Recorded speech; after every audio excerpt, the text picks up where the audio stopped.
How does beginner's mind help you practice? Well, we're examining Shunryu Suzuki's book called Zen Mind, Beginner's Mind. Beginner's mind heightens your curiosity, it enhances your attention in the moment and your intrinsic motivation. It creates a mindset of finding the extraordinary in ordinary situations. The book is a series of lectures on Zen practice, specifically though on the practice process itself, like how you do it. Beginner's mind opens your perception so you can flow with the constant changing nature of practice. The book is a series of lectures that emphasizes an ordinary way of being. Practice is ordinary when you compare it to the extraordinariness of achieving goals, the excitement that you have around that.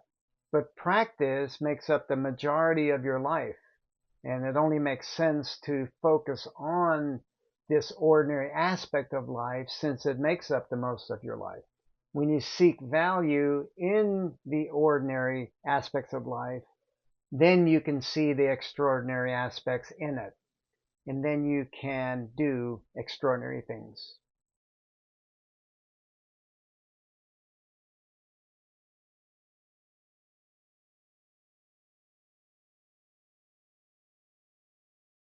The prologue of the book begins this way. In the beginner's mind, there are many possibilities, but in the expert's, there are few. The expert mind tends to over-intellectualize, relying on the intellect too much, and that can hinder learning. You remember the story of the university professor that went to a Zen master to learn about Zen? Nan-in, a Japanese master, received a university professor who came to inquire about Zen. Nan-in served tea. He poured his visitor's cup full and then kept on pouring. The professor watched the overflow until he no longer could restrain himself. "It is overfull. No more will go in." "Like this cup," Nan-in said, "you are full of your own opinions and speculations. How can I show you Zen unless you first empty your cup?" You can't learn if your cup is full. You can't learn if your mind is full. You can't learn if there's no space in your mind. Thus, Yoda's directive to Luke, you must unlearn what you have learned. Unlearning empties your cup. It makes room for curiosity and learning to take place. Unlearning is needed to learn new things. We can use a climbing example. In the beginning, climbers climb rock the way they're used to climbing a ladder. They climb one rung at a time, stepping and pushing with one leg. Well, this works okay on easy terrain, but it's inefficient and it leads to eventually hitting a performance plateau. And to break through that performance plateau, you need to unlearn what you have learned. And curiosity can guide this process. You can be curious by observing elite athletes. And what you'll notice is that they push with two legs. They'll place 2 feet on holes and then push with those 2 legs to push their body up the rock. This is more efficient and more balanced. And you can use your beginner's mind to experiment with this new way of moving. Now, you're not modifying pushing with one leg. That's not unlearning. That's the expert approach. That's the intellect approach. You're expert at pushing with one leg. You don't want to rely on that. You want to use beginner's mind. You need a totally different way of approaching this. And curiosity guides this process because curiosity directs attention into the situation. You don't want attention just dwelling in the mind on what you currently know. What you do want to do is you want to direct your attention out of your mind and into the situation itself. And you focus it somatically on what you can experience and feel and see and perceive. And what you're doing here, specifically for learning to push with 2 legs, this new approach is you're paying attention to the feeling of balance. That's somatic. That's attention in the body. That you're not relying on your intellect to figure this out. You're relying on this new experience of moving your body and what feels balanced and efficient for it. Using curiosity and this beginner's mind empties your cup so you can fill it with new experiences of pushing with two legs. Suzuki teaches that the true purpose of Zen is not to concentrate the mind. He states, the true purpose is to see things as they are, to observe things as they are, and to let everything go as it goes. This is to put everything under control in its widest sense. To see reality as it is requires acceptance. Acceptance is the foundation for learning. Acceptance casts the widest net to give you a sense of control in an ever-changing world. You have more control because you're not fighting against the situation. With acceptance, you can fight with the situation once you decide to take action. Suzuki gives us insights into just how slow the practice process actually is. After you've practiced for a while, you will realize that it is not possible to make rapid, extraordinary progress. Even though you try very hard, the progress you make is always little by little. So there is no need to worry about progress. You can say either that we make progress little by little, or that we do not even expect to make progress. Just to be sincere and make our full effort in each moment is enough. Just be sincere. How? By paying attention to what is the current circumstances. Acceptance is the foundation for learning. It's the foundation for being able to have a beginner's mind, for being able to be curious. All of these come together to allow you to be sincere in your practice. Just give it your best effort. Give it your full effort. That can be enough. Suzuki lectures on the 4 stages of practice, and each stage improves your motivation and your attention to the practice process itself. The 4 stages are: first stage, you have no thinking and no curiosity in your practice. Second stage, you have both mental and physical joy or good feeling. Third stage, you find some pleasure in practice, and you will practice because of the pleasure you find in it. Fourth stage, you do it without having any joy in it, not even spiritual joy. This way you just do it, forgetting your physical and mental feeling, forgetting all about yourself in your practice.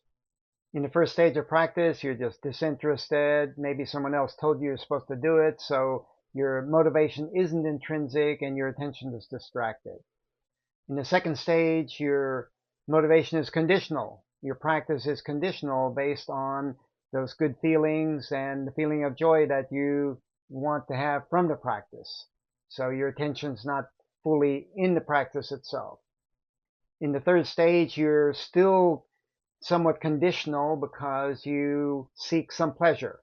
And so attention is distracted at least somewhat based on that conditionality. In the fourth stage, you just do it. Your practice isn't dependent on achievement or joy or good feelings. You're just doing it, paying attention to what is. Suzuki added some summary comments about practice.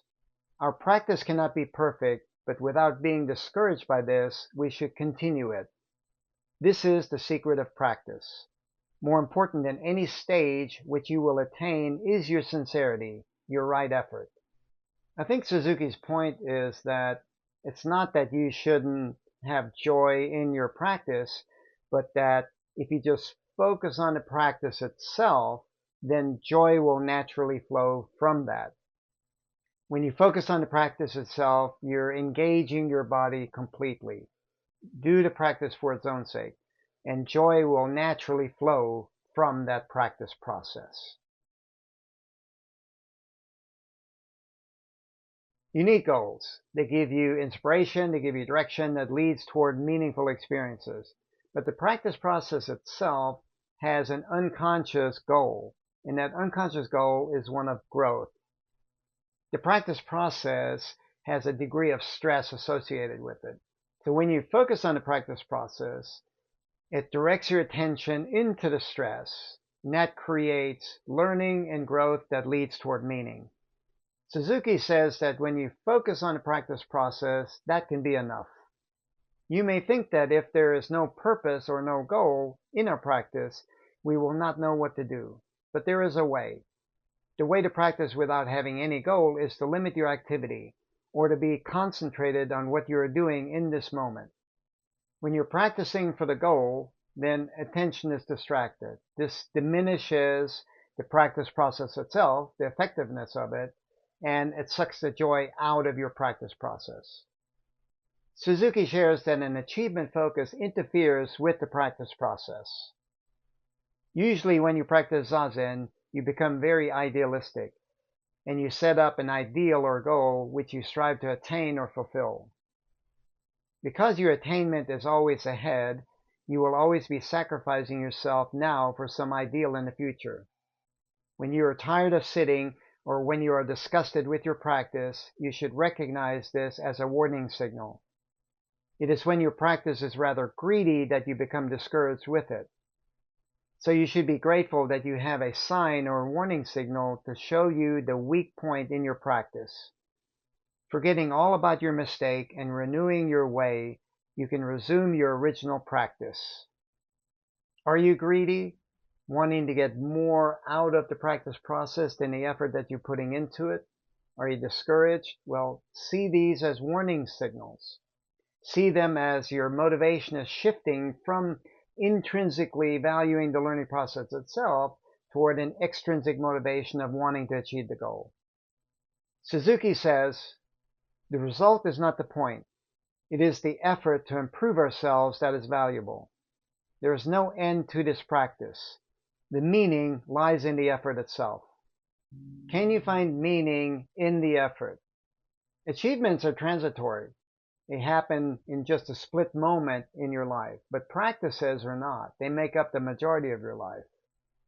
So find meaning in the effort so that joy can flow from those efforts. You maintain your beginner's mind and your curiosity. You accept things as they are to cast the widest net of control. And you practice for its own sake, so your motivation and your attention can be focused on the situation. Now you need to pay attention to how you practice.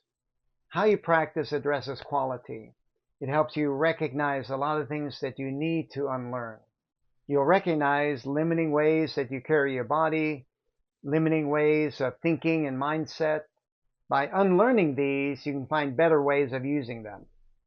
Suzuki addresses this point. The most important point is to own your own physical body. If you slump, you will lose yourself. Your mind will be wandering about somewhere else. You will not be in your body. You must exist right here, right now. This is a key point. So if you do something, you should be very observant and careful and alert. The most important things in our practice are our physical posture and our way of breathing. Using your body with quality trains your brain to develop quality networks to help support the body in the future. It's a positive spiral loop. What you do with the body helps to create quality in the neural networks of your brain and vice versa. By using your body with quality and your mind with quality, then you're using your body more efficiently and you're creating a more learning-based mindset, like we've been going over with a beginner's mind and being curious. If you slump, then that's a physical manifestation of not feeling confident. Rather, be observant and alert and focus on the breathing, eyes, body elements. Like Suzuki said, you focus on proper posture and breathing, and I would add a soft eye gaze. These are the breathing, eyes, body elements that I've been emphasizing in all of these lessons. You can move beyond an either-or mindset to a both-and mindset that's more helpful. For example, you can both value the goal and the practice process. But there's an even better mindset here that's aligned with what Suzuki is teaching. It helps you relax into the middle of a constantly changing situation. It helps you be in the situation without grasping for the goal or grasping for making constant progress. You're relaxing into the situation with a neither nor mindset. You're neither clinging to the goal nor rejecting the stress. This puts you in the middle.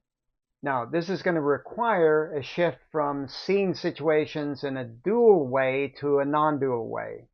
Suzuki states, when we cross our legs in Zazen, even though we have a right leg and a left leg, they have become one. This position expresses the oneness of duality, not two and not one.